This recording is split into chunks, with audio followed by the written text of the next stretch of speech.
Fala, gente, tudo bem? Vamos continuar com o nosso curso gratuito de astrologia aqui no YouTube e dessa vez a gente vai estudar casas. As casas terrestres, que são super importantes, obviamente, né? As casas dão um tom absurdamente diferente para todos os mapas, inclusive para as pessoas que nasceram no mesmo dia.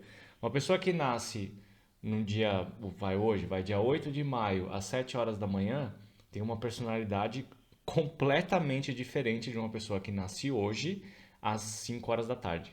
Isso porque, à medida que os planetas vão caminhando, o Sol vai andando dentro do dia, ele vai mudando todas as posições planetárias dentro do mapa. Todos os signos e os planetas vão mudando de casas, né? O que quer dizer que os setores de interesse e a comunicação entre os planetas dentro desse mapa fica totalmente diferente.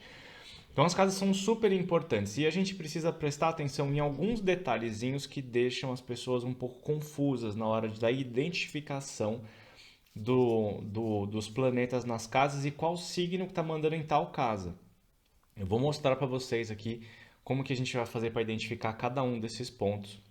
Mas para a gente conseguir saber muito bem disso, especialmente na parte planetária, a gente tem que saber, tem que estar muito claro na cabeça o que são orbes.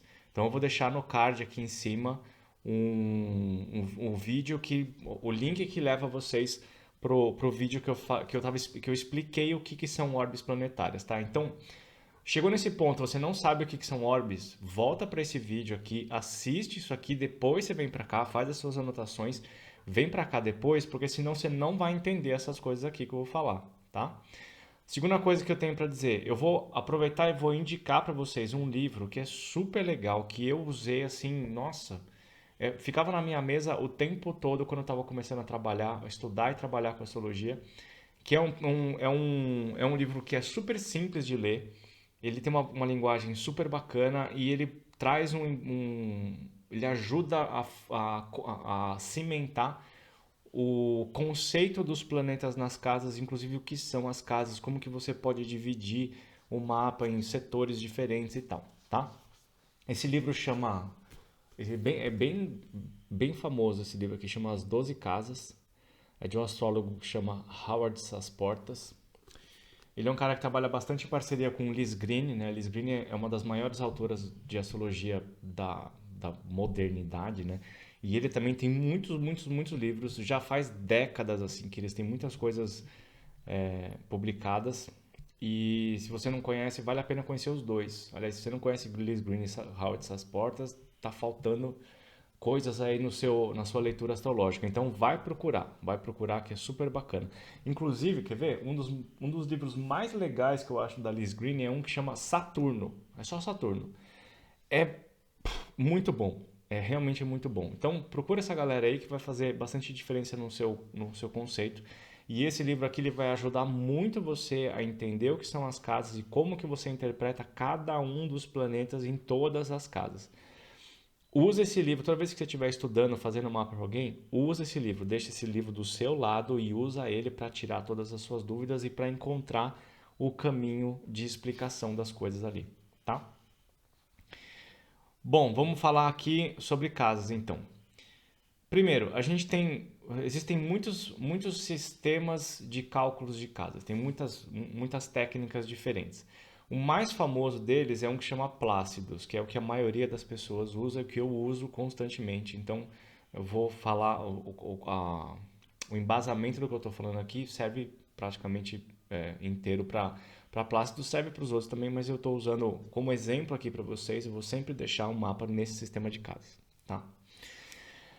O que acontece? Você tem um dia, ele começa. Vamos imaginar que o dia começa às 6 horas da manhã. Toda vez que a gente olhar para o mapa, a gente vai ver o ascendente, a gente está vendo qual que é o signo que está subindo no céu no momento que o dia está começando. Por isso que chama ascendente, porque o signo está ascendendo. E a gente tem que pensar que é como se o Sol ele tivesse acoplado com o signo, com o zodíaco, e à medida que ele vai subindo no céu, né, o Sol vai subindo no céu, o zodíaco vai subindo junto com ele, entre aspas, tá? Ele vai subindo junto com ele, o que vai fazer com que todo o zodíaco e todos os planetas se movimentem dentro do mapa. É meio como se você tivesse. As casas são pedaços que são estacionados e os planetas e os signos vão girando em cima disso aqui e mudando a posição que eles estão à medida que o Sol está andando, porque a gente sempre tem como base o dia, certo? Então, existem posições que são meio mais ou menos marcadas. Isso não é exatamente do jeito que eu vou falar para vocês, mas a gente pode ter uma ideia. Então, o Sol ele vai subindo, ele passa aqui na linha do horizonte, mais ou menos 6 horas da manhã, né? E ele vai subindo, então a cada 2 horas esse Sol está mudando a posição de casas que ele está. Então, quem nasce ali entre 6 e 8 horas tem Sol na casa 12. Quem nasce entre 8 e 10 tem Sol na casa 11. Entre 10 e meio-dia, Sol na casa 10. E por aí vai, tá? E mais uma vez, isso não é exato, tá? Isso é uma aproximação. Então, só para vocês terem uma ideia, que o Sol vai subindo e ele vai mudando de casa a cada 2 horas. Então, o que quer dizer? Que a gente tem um ascendente diferente a cada 2 horas e a gente tem as posições planetárias no mapa inteiro ficam diferentes a cada 2 horas. Na verdade, a cada minuto, né? Mas 2 horas assim, só para a gente ter uma ideia mais ampla, tá? Eu vou mostrar para vocês aqui como que a gente vai fazer para identificar signos e planetas nas casas. E para a condição de planetas, a gente tem que saber muito bem o que são orbes, tá? Porque senão vai confundir isso aqui depois. Então vamos ver aqui na tela. Eu vou tirar, só para gente deixar ficar mais visual, eu vou tirar todos os planetas. Só fica a Lua e o Sol. Eu vou tirar todos os planetas do mapa para a gente poder enxergar só os signos. Deixa eu tirar mais um aqui, deixa eu tirar a Lua também. Muito bem. Então, ó, esse aqui é um mapa. Esse aqui é um horário bastante simples, é bem simples e as casas estão bem marcadas com relação aos signos aqui. A gente consegue ver que a linha de início das casas passa bem mais ou menos, passa bem na metade de cada signo, então vai ficar fácil da gente identificar. O que a gente precisa prestar atenção? Primeiro, nomes. O início da casa, a fronteira da casa, chama cúspide, a linha aqui, é um nome esquisito, né? Tem essa linha branca que está passando aqui, ó, todas essas linhas são chamadas de cúspide. Então é cúspide da casa 12, cúspide da casa 3, cúspide da casa 5 e por aí vai, tá? A cúspide é o termo técnico que marca o início de uma casa, tá certo? Nós temos, dentro das casas, nós temos divisões conceituais. Então, a gente tem casas que são mais relevantes, elas têm uma participação muito importante na personalidade das pessoas, e as outras casas também têm uma validade muito grande, obviamente, mas elas são menos intensas do que essas outras, tá? Então, a gente vai dividir isso em 3 grupos. São as casas angulares, tá? Que é a casa 1, a casa 4, a casa 7 e a casa 10, tá? Essas 4 casas são conceituadas, o nome delas são casas angulares, tá? Depois a gente tem a casa 2, a casa 5, a casa 8 e a casa 11, são casas que são denominadas sucedentes, tá? Porque elas vêm depois, elas têm uma intensidade um pouquinho menor. E as casas cadentes, que são casa 12, casa 3, casa 6, casa 9, tá? São as casas cadentes. Então, o que acontece? Como essas casas têm uma ação de intensidades diferentes na personalidade da pessoa, elas têm uma relevância diferente, o que quer dizer que eles têm orbes diferentes. Só para voltar, só para conceituar isso, né? Orbes, o que é? É a distância que um planeta tem que estar da entrada da casa para começar a fazer influência nela ali, tá? Se não entendeu isso, vai lá no vídeo de novo ou então manda mensagem para mim que eu te explico, tá? Então, as casas 1, 4, 7 e 10 são casas super importantes, então a orbe delas é bem maior do que as outras. Então, a órbita dessas casas são 10 graus. 10 graus. O que quer dizer? que se um planeta tiver 10 graus antes da linha da casa, ele já está fazendo interferência nessa outra casa. É meio como se fosse meio como se fosse um buraco negro, manja. O negócio está chegando lá longe, ele já é atraído ali para dentro por causa da potência dessas casas. As outras casas vão ter uma órbita de 5 ou 3 graus, dependendo do autor que você está lendo ali. Eu costumo usar 5 graus para elas, tá? Então, a gente vai sempre colocar 1, 4, 7, 10 com 10 graus e as outras casas com 5 graus, tá bom? Sim, e aí o que acontece? Essas casas, as casas angulares, são tão importantes que a entrada delas, a fronteira delas, tem nome diferente. Então, todas as casas têm cúspides e a casa 1, 4, 7, 10, essa cúspide tem nome de tão importante que aquele negócio é. Então, a cúspide da casa 1 chama ascendente. Entendeu? Ascendente. Só que o ascendente é a linha, não é a casa inteira, é só a linha, é só a cúspide. A casa 4 chama fundo do céu, tá? É o ponto mais baixo do mapa naquele momento ali que você calculou. O outro lado, a cúspide da casa 7 chama descendente. Então pensa aqui, ó, o ascendente é o signo que está subindo, certo? Só como a gente está falando de uma bola, na hora que tem um subindo, tem o outro descendo, né? Então aqui desse lado, na casa 7, é descendente, é o signo que está descendo. E lá em cima é o meio do céu, tá? É o ponto mais alto do mapa ali naquele momento. Então a gente tem o ascendente, fundo do céu, descendente e meio do céu, tá? Essas casas são tão importantes que elas têm até nome diferente. A casa não, a cúspide, né? Então tem que ter isso muito, muito claro na cabeça, porque a linha, a cúspide, tem nome, mas a cúspide tem um efeito e o resto da casa tem um efeito menos intenso. O que quer dizer que se você tiver qualquer coisa em cima do seu ascendente, esse negócio é uma porrada, é super, super, super forte. Agora, se você tiver um planeta que está mais para baixo dentro da casa 1, ele ainda tem uma influência, mas é menos intenso do que se tivesse perto do ascendente, tá? Por isso que é bastante importante, tá bom? Eu vou mostrar para vocês exemplos de como isso acontece aqui no mapa. Beleza? Então, dito isso, definido isso, vamos definir onde começa uma casa e como que a gente identifica isso no mapa visualmente, porque isso pode gerar bastante confusão. Eu, particularmente, quando comecei a estudar astrologia, eu tive uma baita de uma dificuldade de conseguir entender como que esse negócio funciona. Então, presta atenção aqui.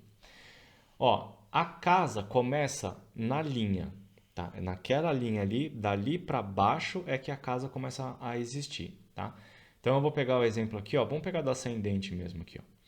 Então o ascendente, só para lembrar, né? O ascendente sempre está do lado esquerdo e ele sempre vai ser marcado por uma setinha. Aqui no programa que eu uso, o Pegasus, que inclusive eu já fiz um vídeo aqui explicando como que a gente vai usar ele. Vai lá na playlist de curso de astrologia que tem uma aula lá só sobre como usar o Pegasus. No Pegasus ele deixa bem marcado aqui o ascendente com uma setinha colorida relacionada ao signo que está ali naquela casa. Então o que é muito importante que a gente vai fazer para identificar essas casas aqui? Que isso eu acho que é uma coisa que deveria melhorar em todos os programas de astrologia. A linha tá passando aqui, ó, em cima de um signo, tá?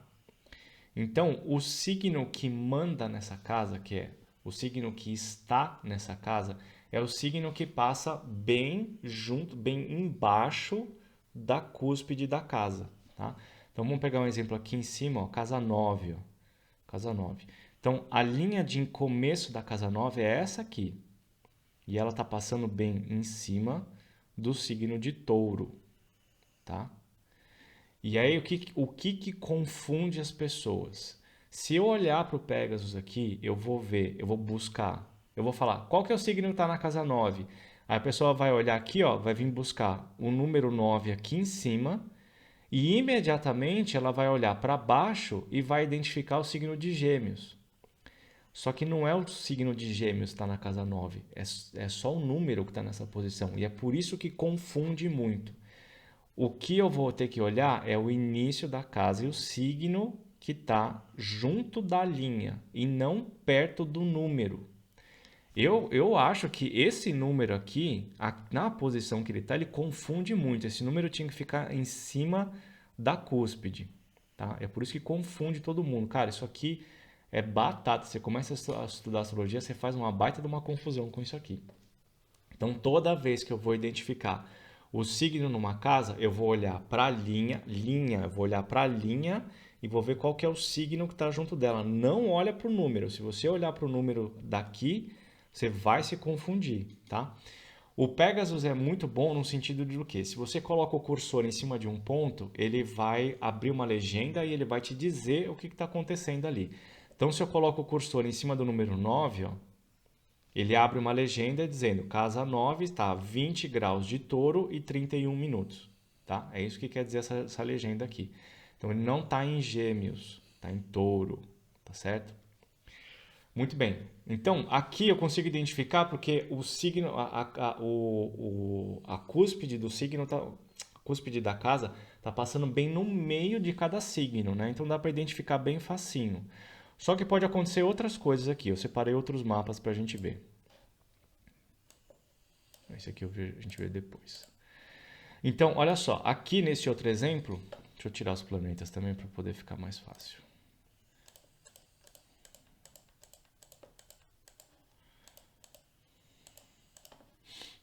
Muito bem. Ué.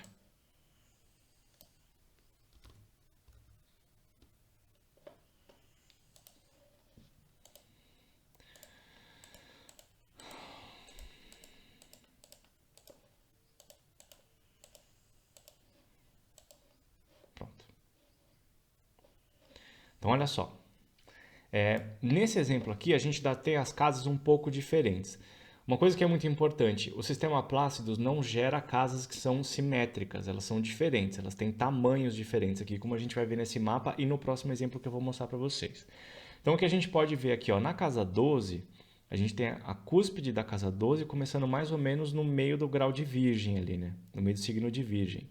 Eu vou aqui, vou confirmar 17 graus de Virgem. Mais para baixo, eu vejo o ascendente, ele está passando bem no finalzinho do signo de Libra, ó, bem no finalzinho ali. O que quer dizer? Que essa casa é comandada pelo signo de Libra.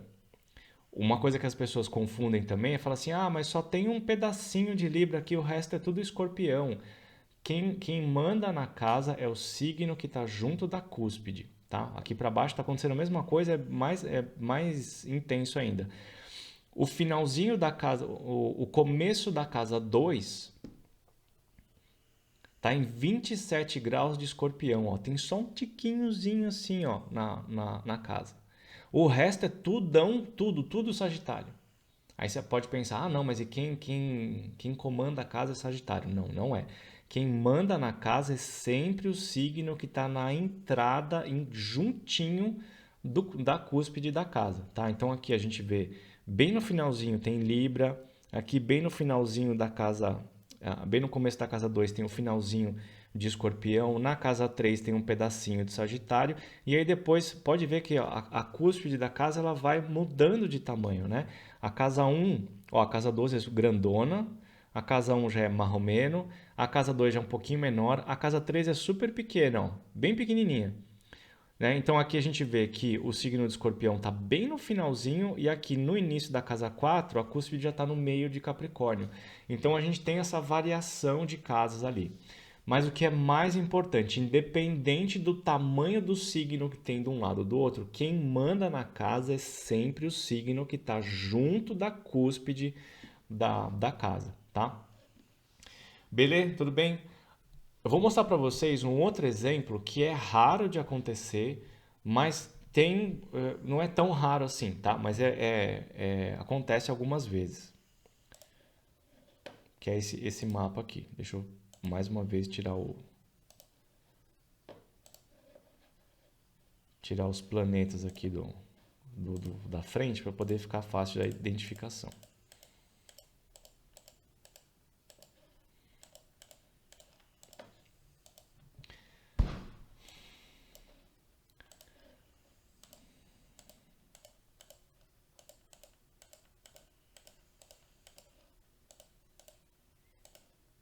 chato, hein? Vou fazer 2 vezes o negócio. Bom, olha só. Aqui a gente tem a gente tem um mapa com casas de tamanhos diferentes e às vezes essas casas podem ficar maiores do que 30 graus. Se elas ficam maiores do que 30 graus, elas englobam um signo completamente. Então, observa aqui comigo, ó. Vamos ver, a casa 11 aqui, ó. Casa 11, ela começa aqui em Câncer e depois a casa 12 começa em Leão, o que quer dizer que a gente tem, né, tá mais ou menos equilibrado ali. Aí mais para frente, essa casa 12 vai aumentar de tamanho e a casa 12 aumenta de tamanho, o que quer dizer que o ascendente começa mais para o final do signo de Virgem, que está aqui embaixo, tá? Aí o que acontece? A casa 1, ela fica com um tamanhão gigantesco, grandão, e ela deixa um signo inteiramente englobado aqui dentro. Ele tá escondido ali. Então, veja só. O ascendente começa em 25 graus de Virgem e a casa 2 só vai começar em Escorpião, em 2 graus de Escorpião, tá? Então, olha aqui, ó. Começa aqui em Virgem, aí vai andando, ela fica bem grandona e ela só vai terminar lá em Escorpião. Então, esse signo de Libra, ele está inteirinho guardado dentro da casa 1. Isso aqui chama signo interceptado. Isso dá uma segunda camada de interpretação para a casa. Então, é como se esse mapa aqui tivesse um ascendente com uma segunda interferência, uma segunda cara ali. Ainda assim, primordialmente um ascendente em Virgem, mas atrás disso tem um comportamento libriano, tem uma característica de Libra ali atrás, tá? É como se fosse uma segunda camada, mas mesmo assim ainda tem dominância do signo de Virgem. Como se fosse um segundo comportamento mesmo, tá bom? Então, e outra coisa que é importante, né? Tudo que acontece de um lado, acontece do outro. Então eu tenho a casa 1 é bem maior, e se eu reparar lá do outro lado, a casa 7 é bem maior, tá? O que quer dizer que eu tenho aqui, deste lado eu tenho Libra interceptado e deste outro lado eu tenho Áries interceptado. A casa 7 começa em Peixes e a casa 8 vai começar lá em Touro, tá? Da mesma maneira, se eu tenho uma casa muito grande, eu vou ter uma casa muito pequena. A casa 3 aqui, ó, ela é bem pequenininha, tá? Ela é bem estreita e, consequentemente, do outro lado, eu vou ter a casa 9 bem pequenininha também. Então, aqui eu tenho Sagitário na casa 3 e Sagitário na casa 4. E aqui eu tenho Gêmeos na casa 9, Gêmeos na casa 10. Tá? Sempre o que acontece de um lado acontece do outro. Então, eu tenho duas casas regidas pelo mesmo signo. Tá? Isso aqui pode confundir um pouco a cabeça aí, tá? Pode confundir um pouco, mas com o treino você vai identificando como as coisas funcionam. Beleza? Então, eu acho que é isso. As casas são assim, o conceito das casas são esses e agora a gente vai falar casa por casa e cada uma delas vai ter um vídeo diferente ali. Certo? Se ficou com dúvida, não entendeu como faz para localizar, volta aqui no vídeo, assiste de novo. Se ainda assim você não conseguir entender, manda mensagem para mim que eu respondo. Beleza? Bora para as casas então.